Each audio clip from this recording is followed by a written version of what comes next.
So first, thank you both for being here.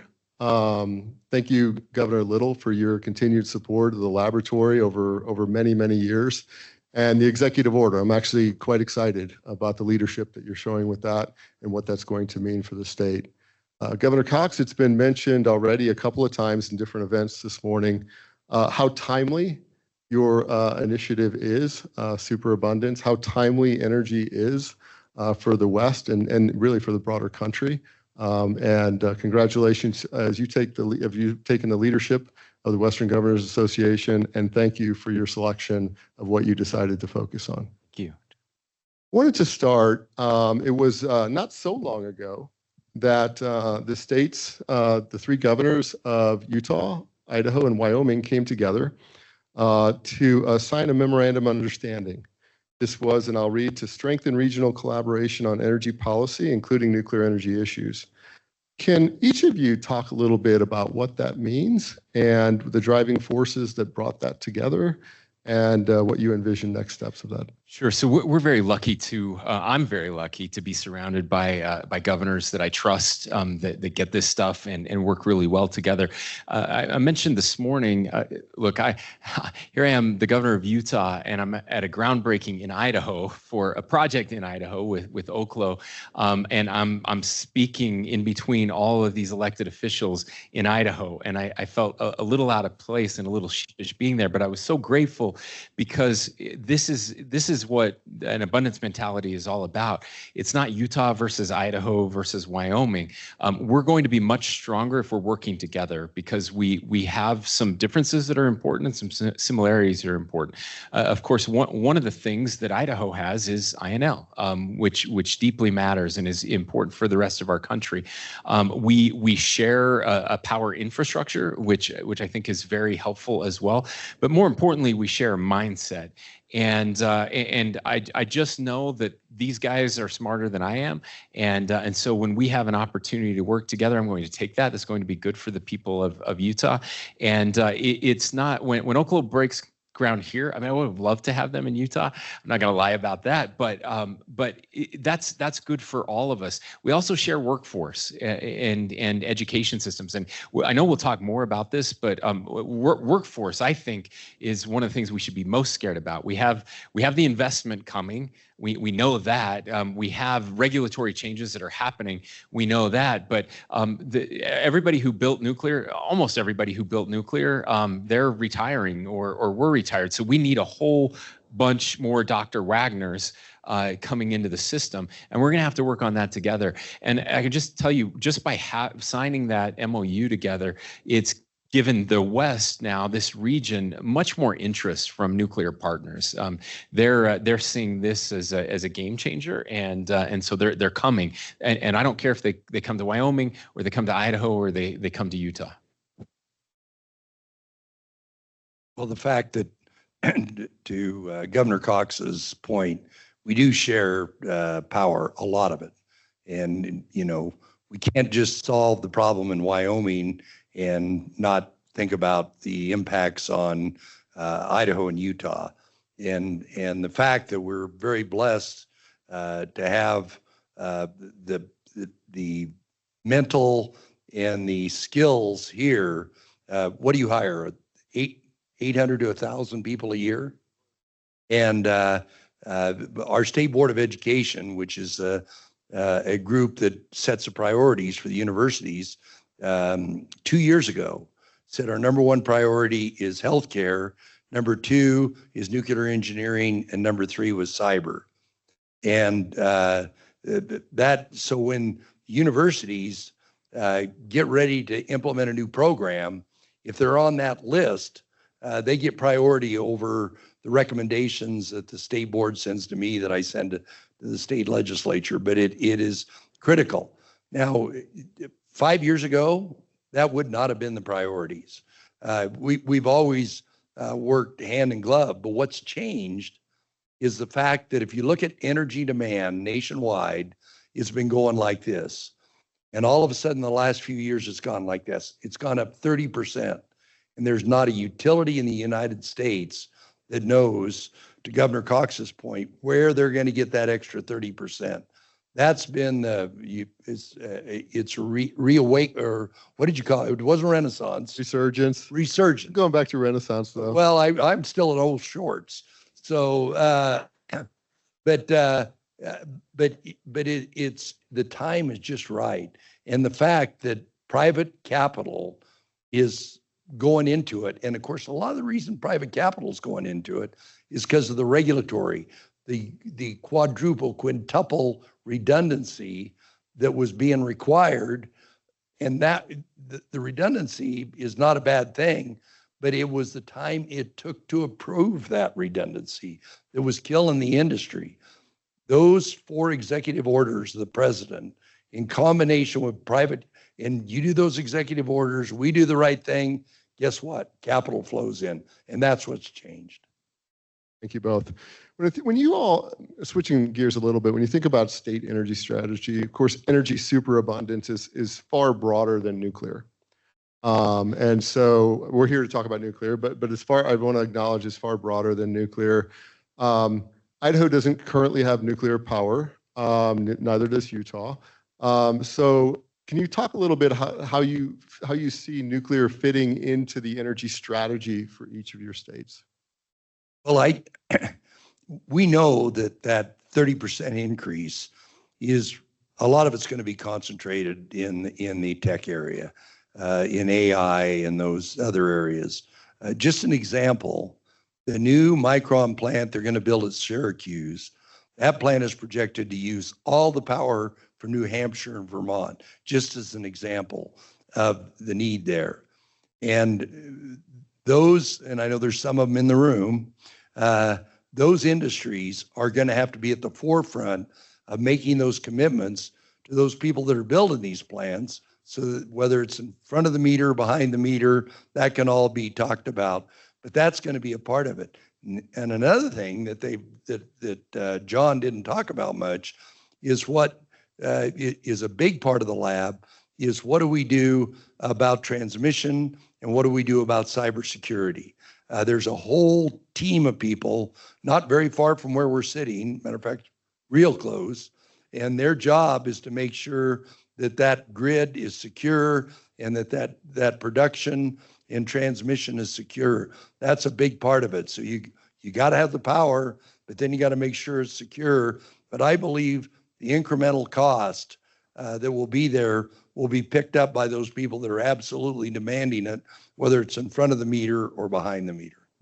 Yeah, I think this is a really important conversation, and I so appreciated you, John, walking through why this is different than past resurgences that we've seen. And it truly is. I was in Japan last fall and talking to regulators there and finding out that they're turning back on all of their nuclear power post Fukushima, and that it was, every one of those was being driven by a contract with one of these super companies that we have, the most powerful, wealthiest companies in the history of the world. So Google was turning one on and Microsoft was turning one on, and all of the power was dedicated there. The thing that I think is really important for us, there are lots of reasons that nuclear hasn't been as affordable as maybe it could have been if we'd continued to build.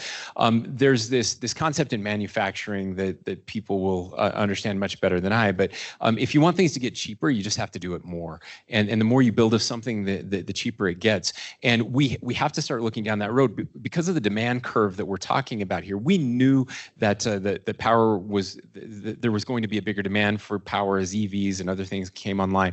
What nobody was talking about was what AI would do and how quickly it would do it. And so that kind of hockey stick demand has really changed everything, but it gives us this unique window, this opportunity with large load users for them to build the first of these with their unlimited pockets, and then start building more of them and adding to it and bringing the cost down. And that means that as demand continues to grow, that the cost of nuclear is going to get cheaper, especially with with the advanced technologies that we're talking about, the SMR technologies, which will hopefully, again, if realized, and there's so much money and so so many great ideas out there, will allow us to really mass produce these type of nuclear facilities. And still, instead of building everything as a one of one, now you're building a thousand of one, and that will help us eventually get to the ratepayer. Right, so we're protecting the ratepayer with large loads, and we passed a major bill last year in Utah, one of the first in the nation, to set up a system that will allow that to happen, so that you can get behind the meter. And again, if Microsoft wants to build a plant or something, they can do that now. Protect the ratepayer there, but then the ratepayer will get the benefit of it in two ways. One, because they're being protected from the massive increase in cost and demand, and two, once we get better at building this stuff, then we'll have more of it. And so I really think that's how we see the nuclear side fitting in long term. Look, we've got to. It's not as my friend Doug Burgum, Secretary Burgum would say. It's no longer energy transition; it's energy addition. So we can't shut anything down right now. We can't shut our coal plants down. We can't shut our gas-fired plants down. But we can eventually if we get the rest of this right. And so we're going to keep our coal going. We have the hottest burning, cleanest coal anywhere in the world. If anybody's burning coal, they should be burning our coal. We have natural gas, and sadly, there is a supply chain issue with natural gas right now. Getting the components you need could be 3 to 6 years out on that.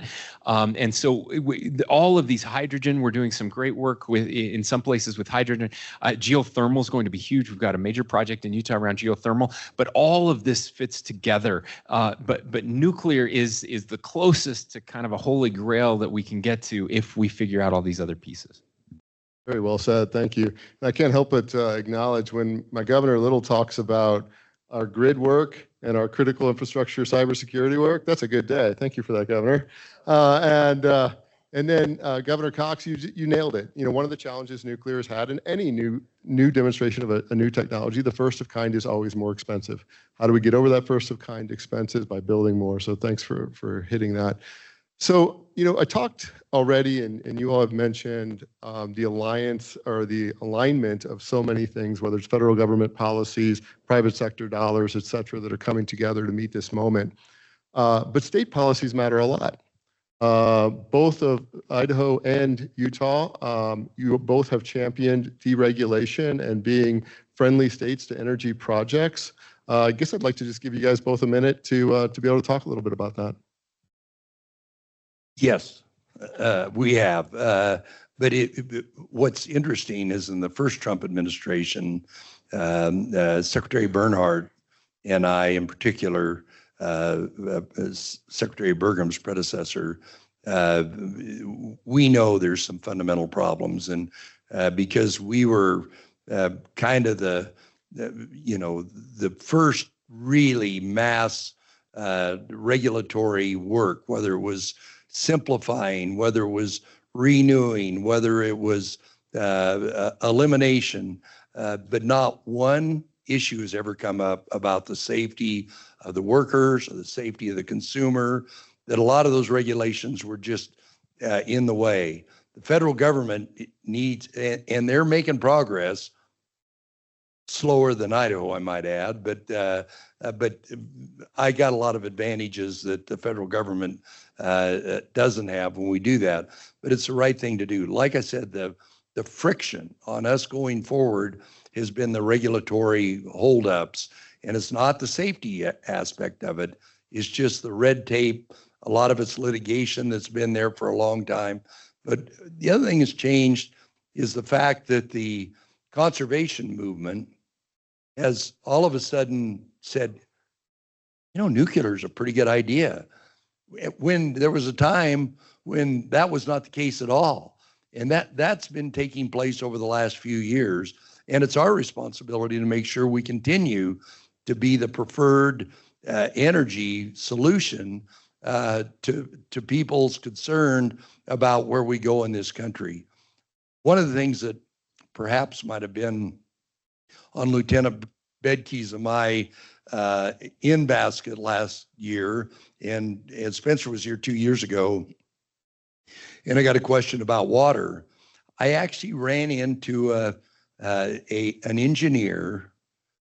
I think I was in Pocatello, and he came up to me and says, Governor, the solution to this water deal is scalable, affordable energy for desalination. Israel's got the best desalination technology in the world. We get an affordable, scalable desalination in those urban areas that want your water, and we don't have Colorado water. No, we need this. That is going to be a huge solution to the West, is scalable, affordable power to run desalination. You think of all the problems that exist in the West, if you can answer part of the, water's a finite commodity. We can save it in the mountains a little bit. We can save it underground, but there's still a finite amount of it. But if we can solve particularly the urban area on the West Coast problems of water, it's going to make life in the West a whole lot easier. So that's just one of the benefits that's pending out there as we go forward with all this investment. Yeah, that's right. So again, I couldn't agree more. If we could get California desalinating water, it would solve the Colorado River problem overnight. That really is the answer. Look, we passed several bills in Utah around nuclear, created our own nuclear commission to help with siting, to help us move through the process. The key really is going to be Washington, D.C. In Utah, almost 2/3 of our state is owned by the federal government, and so we have to have a relationship there. I'm grateful for Governor Burgum, Secretary of the Interior, the incredible work that he's doing there. Look, there is nothing magical about time. Time does not make anything safer. Time to permit does not change well, it does change something. It makes it more expensive. It's the only thing that it changes. And somehow we've forgotten that as a country. I said this morning, I'll say it again, we became profoundly stupid as a country over the past 50 years in adding all of these permitting requirements that didn't make anything safer. It just made it harder to build. Now, that was intentional by some people. It was unintentional by others.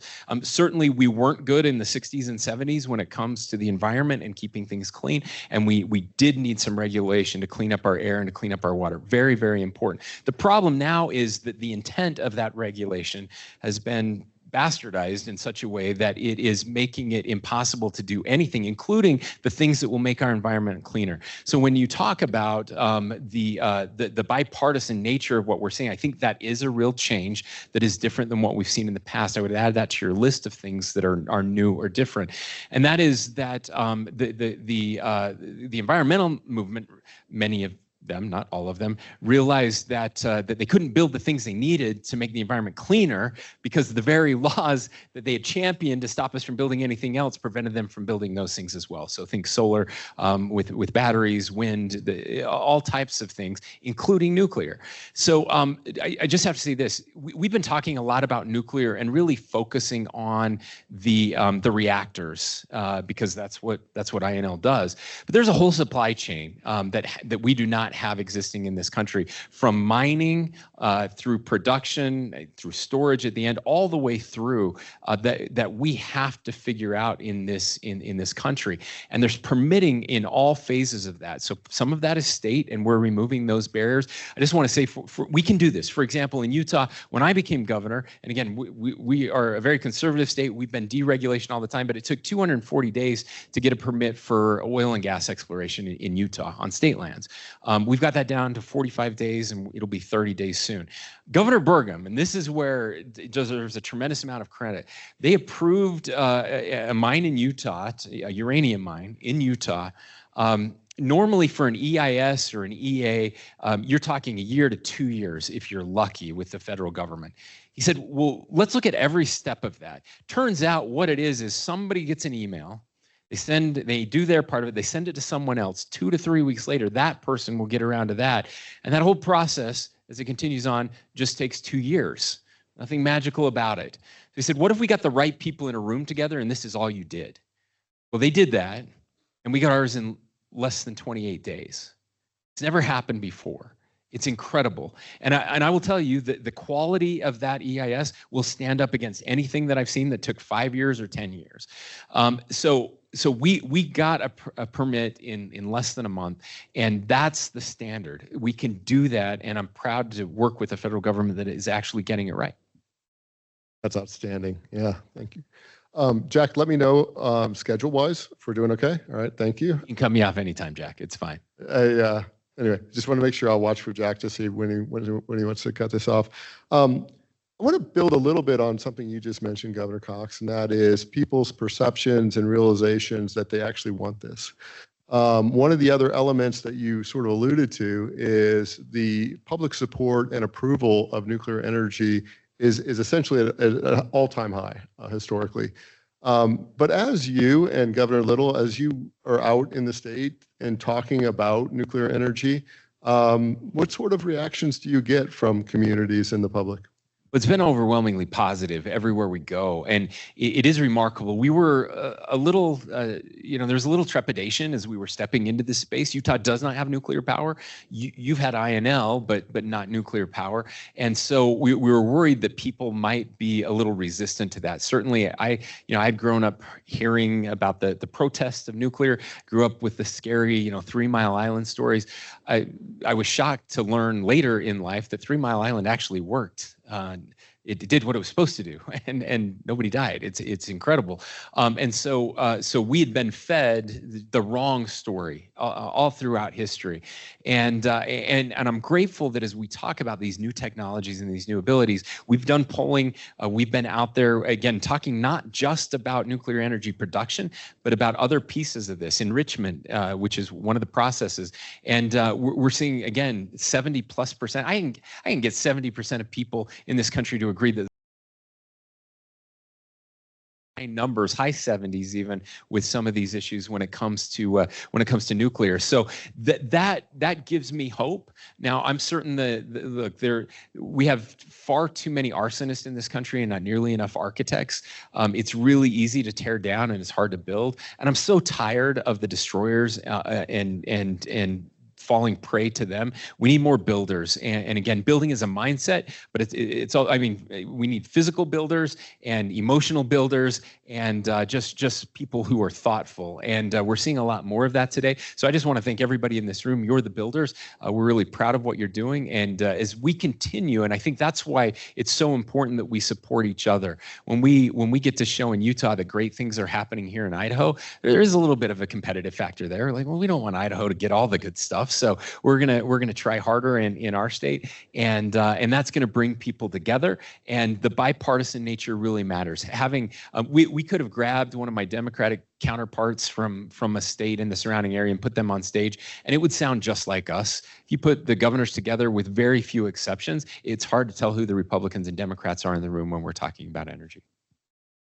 Well, one of the other things that takes place here in this campus is what we do with spent fuels. And, there was a period of time when the state of Idaho and the Department of Energy had a real difference of opinion. There was a famous Pit 9 out here, the picture of barrels being dumped off into a landfill, and that created big problems. But to the department's credit and a few other things, those legacy problems are all ahead of schedule, maybe a little over budget, Mr. Chairman, maybe a little over budget, but that threat that existed out there, that threat has been completely changed. One of my predecessors, Governor Batt, when I told him, and he was there when this was taking place, when I told him that we had a line commission meeting in Sun Valley, Idaho, and you got to remember that Sun Valley was what radiated a recall election for Governor Batt over the fact that he signed an agreement to fix the problem. They were mad at him for fixing the problem. And I said, we had a meeting in Sun Valley and the newspaper talked about what a good thing nuclear energy is. That's how much things have changed in Idaho. But it's because the federal government did not do the right thing for a period of time. But we've come to an agreement, people's confidence in what we do. And, and we've got spent fuel all over the United States. We got to figure out how to best take care of it. And John's team here does all the cutting edge research on how long do you burn this fuel? What happens when you burn it? He's got a library out there, they call it, where they're doing all this research, which is in essence going to save all of the taxpayers' money on what we do with that fuel. And people's surety about what we do and the safety of it couldn't be higher. And I think that's why we're where we are. Yeah, thank you, Governor. Yeah, a completely different situation with the spent fuel on the site today. And I really appreciate the Department of Energy and the Office of Environmental Management on that. We're probably about at time. No, one more? No? Okay. All right. Well, we'll cut it off here, but I would just say that I know that you both have great passion and understanding for the workforce challenges, but the workforce opportunities. Governor Little, you mentioned how much we hire at this laboratory. From my perspective, I'm always going to be concerned about that and what that talent pipeline looks like. So I don't want to take anything away from that, but I'm probably more concerned now about who's going to build all these reactors. The crafts, the technical people, there's going to literally need to be tens, hundreds of thousands of these people around this country building, not burning, these new reactors. And so for nuclear to really scale like it needs to, we absolutely need to be addressing that challenge. I think there'll be a discussion later on that. Well, let me add one thing to that, because this is another thing that Secretary Burgum's and with the Western governors is about critical and strategic minerals. Those facilities have got to have some of these strategic minerals. And I was up Friday at an antimony mine in Idaho. Antimony is absolutely critical to defending this country. Cobalt, I think Congressman Simpson's going to a meeting to talk about cobalt. Those critical components, and a lot of the components, when we start building these facilities to scale, are going to be in that. Secretary Burgum is trying to convince the president to, instead of drill baby drill, mine baby mine, because he knows what he wants to do for energy dominance is going to be dependent upon us not being dependent upon people that aren't our friends. And of course, that's the other final aspect of this. Somebody is going to build the scalable small modular reactor or other reactor. We are in a race with our enemies about what country's going to win this. But the progress that we've seen literally in the last 6 months, my confidence has gone way up that we're going to win that race. And a lot of it's because of what John and the people here at the lab have done. The idea of a Utah Critical Minerals Lab sounds really good to me. Thanks, everyone. How about we work together on that? I love that. Thank you. Thank you both for your leadership. Thank you.